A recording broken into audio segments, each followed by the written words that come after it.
He reached out to the red dragon with a hand that had known war and loss and long nights of doubt beneath broken stars.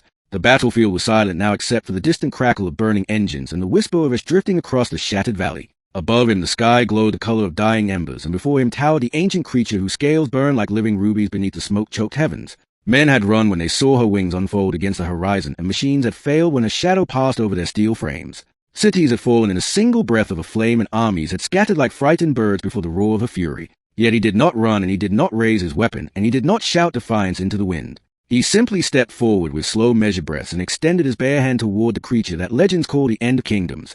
The red dragon lowered her vast head, and her molten eyes narrowed with suspicion and ancient sorrow. Heat rolled from her body in waves that scorched the stones and curled the edges of his torn cloak. Every instinct in his body screamed that this was madness and that death waited a heartbeat away. But he had seen something in her eyes when she first descended upon the valley, and it was not hunger or rage alone. It was loneliness older than the mountains and grief deeper than the oceans that once covered these lands. He remembered the stories whispered by elders around him, fires that dragons were not born in hatred but forged in betrayal. Long ago, when the first kingdoms rose proud and gleaming, they had sought to bind the sky itself and chain the ancient ones. They had hunted dragons for their fire and blood and wings, and they had carved trophies from creatures that once sang with the wind. The red dragon before him was said to be the last of her kind, and every scar along her flank told a chapter of cruelty written in steel. He had been a soldier once sworn to protect the cities that now lay in ruins behind him. He had followed orders and marched beneath banners, and believed that victory meant righteousness. Until the day he watched his own commanders unleash weapons that tore through dragon eggs hidden in a mountain cavern. He had heard the tiny cries silenced beneath collapsing stone, and he had seen the red dragon arrive too late to save her unborn children. Her roar that day had shaken the cliffs and shattered his certainty forever. Now, as ash settled around him, he understood that this moment was not about war but about choice. The dragon's breath washed over him hot and fierce, carrying the scent of smoke and ancient magic. Her eyes searched his face as though weighing the truth of his heart against centuries of betrayal. He let his sword fall to the ground, and the metal rang against stone like the tolling of a distant bell. He removed the insignia from his armor and cast it aside so that he stood not as a soldier but as a man. The valley seemed to hold its breath, as though the world itself waited for what would follow. Slowly he spoke, not with commands or threats, but with quiet words meant for her alone. He told her that he had seen the destruction and the cruelty done in the name of progress and pride. He told her that he no longer wished to serve those who feared what they could not control. He told her that he believed the sky was wide enough for both dragon and human, if only they would stop trying to own it. The red dragon's great wings shifted and sent sparks spiraling into the air like fallen stars rising again. For a long moment she did nothing, and the silence stretched tight as a drawn bowstring. Then her massive claw lowered to the earth before him, and the ground trembled beneath its weight. Her scales glowed brighter, and he felt the pulse of power thrumming beneath him like a second heartbeat. He stepped closer, though the heat blistered his skin, and tears streamed from his eyes. His hand hovered inches from her scales, and he felt the weight of history pressing against his chest. If she chose to end him, here no one would remember his name, and perhaps that was fitting. But if she chose otherwise, then everything might change. He pressed his palm against the scale, and the contact was like touching the heart of a forge. Pain flared through him, yet beneath it there was warmth not of destruction but of life. Images flooded his mind in a torrent of fire and memory. He saw mountains before cities rose and rivers before they were dammed and dragons wheeling freely through unbroken skies. He felt the terror of hunters closing in and the grief of losing hatchlings before they ever tasted flight. He felt her rage when flames became her only language left to speak. And she felt his memories too. She saw a boy staring up at the sky in wonder long before he ever carried a blade. She saw his horror in the cavern when eggs were crushed, and she felt his shame and his fury at his own people. Their minds touched like two currents meeting in a storm. The valley erupted with light as fire swirled around them in a great spiraling column. Soldiers watching from distant ridges shielded their eyes, believing the dragon had finally claimed her prey. But within the blaze there was no scream of death, only the steady roar of transformation. The bond between them ignited not as chains but as understanding. The red dragon lifted her head and released a cry that echoed across the land, not of wrath but of awakening. Flames spread outward, yet they did not consume the valley but instead burned away the remnants of war machines and blackened weapons. Metal twisted and melted into harmless slag, and banners turned to drifting sparks. When the fire receded, he stood still with his hand resting against the scale, and his eyes now carried a faint ember glow. He felt her strength within him, not as domination but as shared purpose.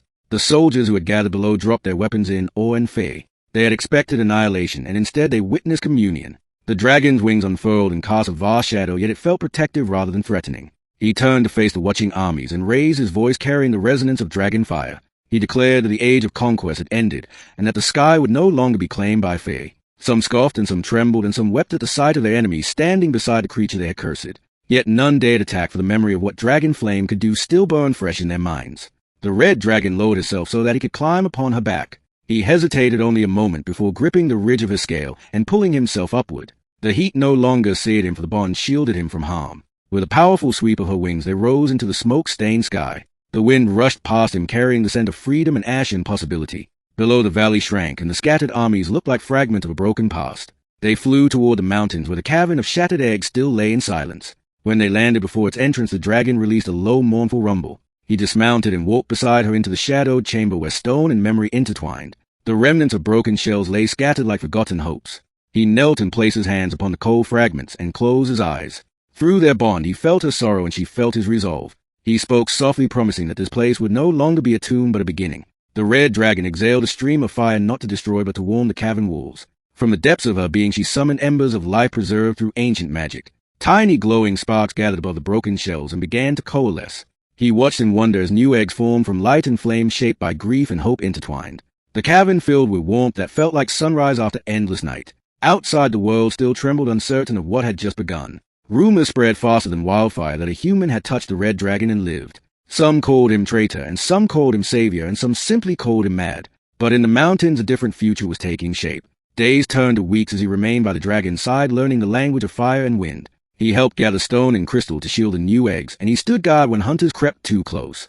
The bond between them deepened into trust that needed no words. When at last the first egg cracked and a small crimson hatchling emerged, blinking into the light, he felt tears fall freely down his face. The red dragon nudged the hatchling gently, and her eyes shone with fierce protective love. The world beyond the mountains began to change as well. Without the threat of constant flame, kingdoms reconsidered their thirst for dominance. Messengers climbed the winding paths, seeking parley instead of battle. He met them not with armor but with open hands, and the red dragon watched from above, her presence a reminder of both power and restraint. Treaties were forged not in fear but in recognition that coexistence was wiser than annihilation. Children in distant villages began to paint dragons not as monsters but as guardians of the sky. Years passed and more hatchlings took flight, their wings catching sunlight like living rubies against blue. The man who once was a soldier became known as the bridge between flame and flesh. He never claimed leadership, yet others followed his example, choosing courage over hatred.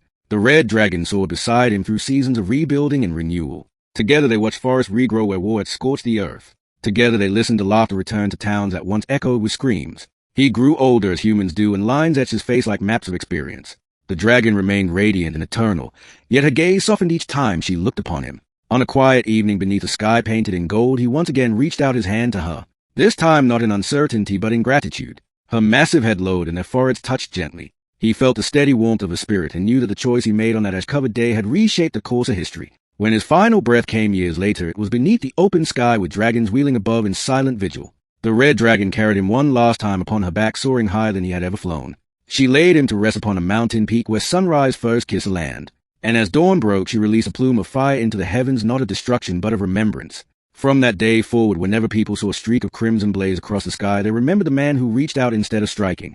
They told their children that courage is not always a clash of steel, but sometimes a simple act of an open hand. And high above the clouds, the red dragon watched over a world forever changed by a single touch of trust.